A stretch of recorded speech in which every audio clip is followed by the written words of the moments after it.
केला बेचने वाली चुड़ैल। एक बार की बात है, जादूपुर नाम के एक गांव में करतब दिखाती एक औरत एक रेड्डी के लिए गांव में आती है। आइए आइए मेहरबान कदरदान, खाइए रोहड़ा के ताजे ताजे केले। कभी खाए नहीं होंगे ऐसे केले, पीले पीले केले खाइए।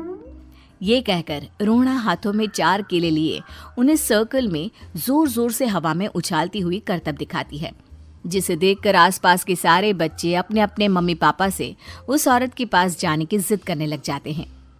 पापा, ऐसा तो सर्कस में बॉल से होता है ना, ये आंटी तो केले से कर रही है। चलिए ना पापा, देखते हैं। रोहड़ा एक पतली सी तार पर चलती हुई केलों से करतब दिखाती है। आते जाते सभी लोग बाहर रुककर उसके करतब देखते हैं और वाह वाही करते नहीं थकते। जैसे ही एक आदमी पास आकर उसे पैसे देने लग जाता है, तब वो कहती है, अरे नहीं नहीं साहब, मैं करतब तो बच्चों के मन को बहलाने के लिए करती हूँ। धंधा तो मेरा केले का है। पीछे देखो मेरी रिड्डी, जो भी मेरे केले खाएगा मेरी तरह चुस्त दुरुस्त और तंदुरुस्त हो जाएगा। पता चलता है क्या कि मेरी उम्र 55 की है। अरे पर ऐसे ठंड के मौसम में कोई केला क्यों खाएगा? ये ऐसे वैसे केले नहीं है साहब, ये शरीर में गर्मी देते हैं। ठंड को दूर भगाए जो भी रोहिणा के केले खाए। पापा, अगर मुझे केले नहीं मिले तो मैं घर नहीं जाऊंगी। तभी उसके पापा कहते हैं कि बेटा, केले ठंड में कभी गर्मी नहीं देते। ये सब कहने की बातें हैं, सामान बेचने का तरीका है इनका। पर पिंकी नहीं मानती। मैं केले खाऊंगी। पिंकी की जिद के आगे नत्थू हार जाता है और उसे केले खरीद कर दे देता है। पिंकी खुश होकर केले घर ले आकर खाती है। अब मैं भी करतब करूंगी, कितना मजा आएगा। जादुई केले। पिंकी पहला केला खत्म भी नहीं करती कि वो बेहोश हो जाती है। दूसरे केले से एक काला धुआं आता है और रोहड़ा चुड़ैल बनकर बाहर निकल आती है। मेरे भूतिया केले बच्चे न खाए, ऐसा हो ही नहीं सकता। जादूपुर वालों, कब तक बचोगे?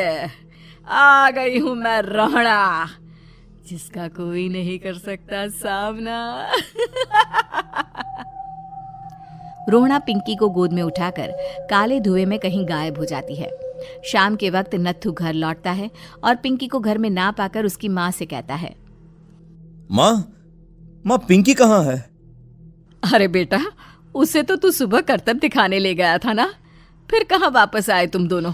मुझे लगा तू उसे अपने साथ मंडी ले गया होगा। हे भगवान, मेरी बच्ची कहाँ गई? मैं उसे घर ही तो छोड़कर गया था माँ। नत्थू गांव के घर कोने में अपनी बेटी को ढूंढता है, पर उसे वो कहीं नहीं मिलती। परेशान होकर आखिर रो रो कर नत्थू हिम्मत हार कर घर लौट आता है। अगली सुबह रोहड़ा फिर से करतब दिखाने आती है और इस बार पिंकी की तरह रोनी केले खरीद लेता है। 50 रुपए दिए थे पापा ने, सारे पैसों की मैंने केले खरीद लिए हैं।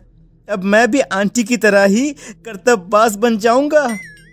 यही सोचते हुए रोनी केले खाता है और पहला अकेला केला आधा खत्म भी नहीं करता कि चुड़ैल उसके सामने आ जाती है। मेरे साथ चलने का समय आ गया है रोनी। ये तो बस शुरुआत है। अब इस गांव के सारे बच्चे धीरे धीरे मेरे कब्जे में होंगे, एक बच्चा भी नहीं बचेगा। ये कहकर रोना रोनी को गोद में लेकर काले धुएं में अदृश्य हो जाती है। इसके बाद हर रोज गांव में से कोई ना कोई बच्चा गायब होता, पर ऐसा क्यों हो रहा है किसी को भी समझ में नहीं आ पा रहा था।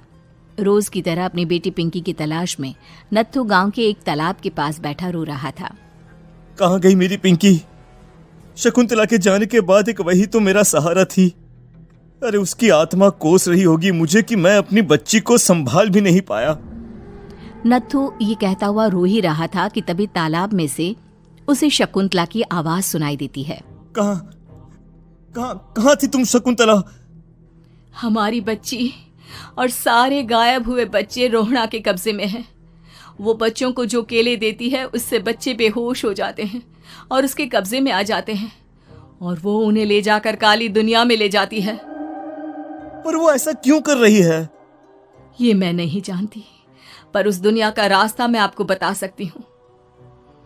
जहां ये नदी खत्म होती है वहां एक केले का पेड़ है, उसके नीचे एक दरवाजा है, वहीं से रास्ता जाता है उस दुनिया का। ये कहकर शकुंतला की आत्मा गायब हो जाती है।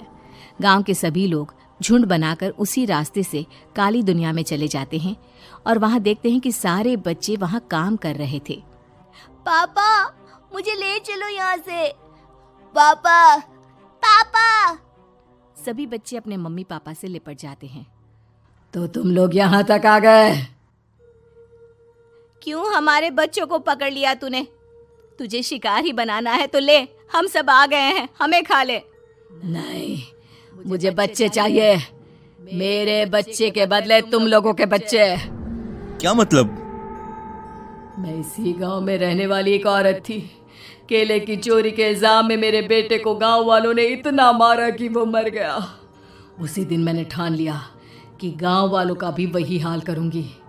कुछ दिन बाद बेटे के चले जाने के दुख में मैं भी मर गई और मेरी भटकती आत्मा एक चुड़ैल बन गई। और फिर मैंने बदला लिया तुम सबके बच्चे छीनकर। बर्दाश्त नहीं कर पाए ना? सोचो मुझ पर क्या बीती होगी। हमें माफ कर दो रोना। पता नहीं ये किसकी गलती थी, पर हम सभी माफी मांगते हैं। हमारी खुशियां लौटा दो, तुम भी तो एक माँ हो। गांव वालों की बात सुनकर रोना का मन पिघल जाता है और वो बच्चों को छोड़ देती है। उसके बाद काली दुनिया बच्चों के लिए जादुई दुनिया बन जाती है। अब कोई भी कभी भी वहां आ जा सकता था।